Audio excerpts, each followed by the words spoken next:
Hey YouTube, it's Queen Pam, Elon QP here, and what you're looking at is how I store my tubes of paint, um, separated by color, and I built these racks with rods from Home Depot or Lowe's and chain, and this little piece here that goes on the end to keep the chains from slipping off the end, and then I use these little hooks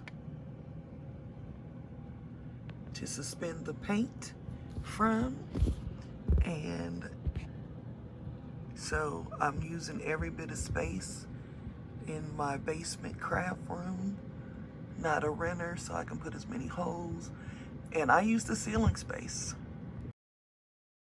Okay, so now I'm going to talk to you about I what I do with my paint when I buy it. So what you're looking at is all of the pretty much all of the Amsterdams that I have. I had to log them. Yeah, this is Amsterdam paint by Royal Talons, and I hit a lick at my um, local art store. These are marked $2.99. They had a sidewalk sale, and then I didn't make the sidewalk sale last weekend, but this weekend they had 30% off. These were left over, so these ended up being $1.70 for me. A lot of these, and a lot of them were not. But the others cost me I'm looking at the thing. The others cost me like $4, the ones that weren't $1.70.